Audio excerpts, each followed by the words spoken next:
సాక్షి paper గత 15 రోజుల నుంచి వాళ్ళు పాపం వాళ్ళ డబ్బులు ఖర్చు పెట్టి స్టోరీ బోర్డులు రన్ చేస్తున్నారు. కడప నియోజకవర్గ ఎమ్మెల్యే అభ్యర్థి అని పేరు పెట్టి వాళ్ళ స్టోరీ తయారు చేసుకునే రూమ్లలో కూర్చొని స్టోరీలు తయారు చేసుకొని అబద్ధమైన న్యూస్లు స్టోరీ బోర్డులో రన్ చేసుకుంటూ పేపర్లలో అబద్ధమైన న్యూస్లు చేస్తూ జర్నలిజానికి మచ్చ తెచ్చే విధంగా ఒక పార్టీ పాంప్లెట్ లెక్క పనిచేస్తుంటారు. ఒకవేళ సాక్షి పేపర్కి సేల్స్ లేవు, ఆ మీడియా చూసేవాళ్ళు ఎవరు లేరు అని అనుకుంటే, దానికోసం నా ఫోటో వాడుకుంటే కానీ వాళ్ళ పేపర్లు సేల్ కావలేదనుకుంటే అది వాళ్ళ కర్మ. ఆ స్థితికి దిగజారిపోయినారు విలువలు లేని జర్నలిజం చేసి. డైరెక్ట్గా సాక్షి పేపర్నే మాట్లాడుతున్నాను.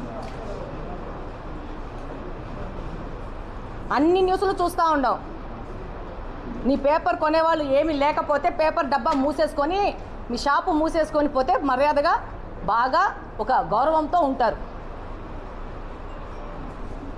మొన్న రాసినారు బ్రిడ్జుల్ని మాదిరెడ్డి మేడం క్యాన్సిల్ చేసిందని. క్యాన్సిల్ చేసే శక్తి, అర్హత, స్తోమత, అంత అధికారం నాకు లేదు. ఇది ప్రభుత్వ నిర్ణయం. నీ పార్టీకి సంబంధించిన నాయకులు 5 సార్లు 6 సార్లు టెంకాయలు కొట్టి అబద్ధాలు మాట్లాడి ప్రజలను మోసగిస్తూ ఉంటే, ₹1 వర్క్ లేకుండా చేయకుండా, ఒక ఇటుక పిల్ల కూడా పెట్టకుండా ఆ బ్రిడ్జుల్ని ప్రజలకు అపోహ పెట్టడానికి మీరు ఆ బ్రిడ్జుల్ని టెంకాయలు కొట్టారు తప్పితే, ఆ బ్రిడ్జులకి మేము మా ఎన్నికల వాగ్దానంలో మేము చేసిస్తామని చెప్పినాం కాబట్టి ఆ వాగ్దానానికి కట్టుబడి ప్రభుత్వము వాటిని క్యాన్సిల్ చేసి నిర్ణయం తీసుకుంటే, దానికోసము 8 నెలల నుంచి పార్టీ అధ్యక్షులు శ్రీనివాసరెడ్డి గారు కానీ నేను కానీ సెక్రటేరియట్లో తిరిగి మళ్ళీ వాటిని రీఅప్రూవల్ చేయించుకొని తెచ్చి కడప ప్రజల కోసము మేము పని చేస్తున్నాం. నువ్వేం చేస్తున్నావు? నీ పేపరు అబద్ధపు రాతలు రాస్తున్నారు. కనీసము భగవంతుడంటే భయమన్నా ఉండాలి మనుషులకు. అబద్ధాలు రాతలు రాసేటప్పుడు మీ ఇంట్లో కూడా పెళ్ళాం పిల్లోళ్ళు ఉండారు. నీ పేపర్లో పనిచేసే యాజమాన్యానికి కూడా మీకు కూడా అందరికి పెళ్ళాం పిల్లోళ్ళు ఉండారు. నీ సాక్షి పత్రిక సంబంధించిన పని చేసే వాళ్ళు నా దగ్గరికి సీఎం రిలీఫ్ ఫండ్ కోసం వస్తున్నారు. మాకు గత 5 సంవత్సరాల్లో మాకు సీఎం రిలీఫ్ ఫండ్ అవసరమైతే పలకరించిన నాదుడే లేదని చెప్పి తీసుకోబోతున్నారు. ఆ తర్వాత మళ్ళీ మీరు మాట్లాడతారు. నిన్న 450 ఎకరాలు దేవుని కడప చెరువులో ఎమ్మెల్యే మాధవిరెడ్డికి సంబంధించిన అనుచరులు కబ్జా చేసుకుంటున్నారని. అసలు మీకు దిమాకు లేదో, మీ యాజమాన్యానికి దిమాకు లేదో, ఇలాంటి స్టోరీ బోర్డులోకి పర్మిషన్ ఇచ్చినా వాళ్ళకి దిమాకు లేదో నాకు అర్థం కావట్లేదు. కానీ 450 ఎకరాలు ఉందో, 600 ఉందో, 1000 ఎకరాలు ఉందో అది మీకే పాత్రికేయులకే తెలుసు. అక్కడ వ్యవసాయం చేసుకునే వాళ్ళు ఎవరన్నా కబ్జా చేసుకుంటే ఊరికే కూర్చుంటారా? నేను అది ప్రశ్నిస్తున్నా. నువ్వు కాదు, నేను చెప్తున్నా. 1 సెంటు కూడా ఎవరు కబ్జా చేయడానికి ఆస్కారం లేకుండా ఈరోజు నేను పని చేస్తున్నా. నీ పార్టీకి సంబంధించిన, నీ పేపర్కి సంబంధించిన వ్యక్తులు కడపను సర్వనాశనం చేసి వదిలినారు. ఏమీ న్యూస్లు లేకపోతే డబ్బా మూసుకోండి. నా పేరు వాడి నీ పేపర్ సేల్స్ చేసుకోవాలనుకుంటే అది నీ దౌర్భాగ్యం. ఇంకొక మాట చెప్తా ఉండా. ఆ పెద్ద ఆయన ఉన్నప్పుడు ఈ పేపరు ప్రారంభించినారు. కాలగంలో పెద్ద ఆయన ఫోటో కూడా తీసేసినారు. మీకంత సేల్స్ అవ్వకపోతే నా ఫోటో వేసుకోవాలంటే వేసుకోండి, నేనే పర్మిషన్ ఇస్తా. సీరియస్గానే చెప్తున్నా. నీ పేపర్ అమ్ముడు పోకపోతే, నీ యొక్క మీడియా ఎవరు చూడకపోతే, నా ఫోటో వేసుకుంటే కానీ నీ మీడియాలో నీ స్టోరీ బోర్డు చూడలేరు అనుకుంటే, పేపర్ కూడా అమ్మలేకపోతున్నాం అనుకుంటే నేనే ఇస్తా పర్మిషను. పెట్టుకొని రోజు రాసుకో. నువ్వు రాసుకుంటే భయపడతాను అనుకుంటున్నావా? నా మనస్సాక్షి నన్ను భయపెట్టాలా? నా మనస్సాక్షి తెలుసు నేను ఏ తప్పు చెయ్యను, చేయాల్సిన అవసరం నాకు లేదు. అందరూ నీ పార్టీలో ఉన్న లీడర్ల లెక్కనే పనిచేస్తారనుకుంటున్నారా? అబద్ధాలు మాట్లాడడానికి కూడా ఒక హద్దు ఉంటుంది. అదో పెద్దదేదో జరిగిపోతోంది కడపలో. ఇది అయిపోయిన వెంటనే నువ్వు నీ మైకు, నీ కెమెరా పట్టుకోమే కలెక్టర్ గారి దగ్గరికి వెళ్ళి కలుసు. వాస్తవాలు ఆయన కూడా చెప్తారు. ఇది రాస్తున్నావు నువ్వు. బిస్మిల్లా నగర్లో నిన్న గ్రీవియన్స్లో మహిళలు వచ్చి మా పిల్లోళ్ళు పాడైపోతున్నారు ఎట్టో ఒట్ట చేసి ఇవి ఆపమ్మా అని కళ్ళ నీళ్ళు పెట్టుకుని ఏడుస్తున్నారు. వాళ్ళ స్టోరీ బోర్డులు రాయాలని మీకు ఈ పేపర్లో సాక్షి పేపర్కి తెలియట్లేదా? కడపలో ఉన్న ఈ యొక్క కాలువలు చెత్త ఈ సమస్యల గురించి రాయాలని తెలియట్లేదా? ఓ మీ మెయిన్ టార్గెట్ మాధవిరెడ్డి మాత్రమే కడపలో వైఎస్ఆర్సీపీ మీద గలమెత్తుతూ ఉంది, వాళ్ళ తప్పులు ఎంచుతూ ఉంది కాబట్టి మాధవిరెడ్డి గురించి మాత్రం రాస్తేనే మీ పేపర్ సేల్ అవుతుందని రాస్తున్నారా? మనస్సాక్షి ఉండాలా. దిగజారిపోయినారు. నీ పేపర్ టాయిలెట్లో టిష్యూ పేపర్ కూడా పనికి రాకుండా అంత దిగజారిపోయింది. మొన్న రాస్తావు డాక్టర్లకి అల్టిమేటం ఇచ్చింది మాధవిరెడ్డి డబ్బులు ఇవ్వాలని. మనిషికి దిమాకున్నోడికి ఎవరికైనా అర్థమవుతుంది.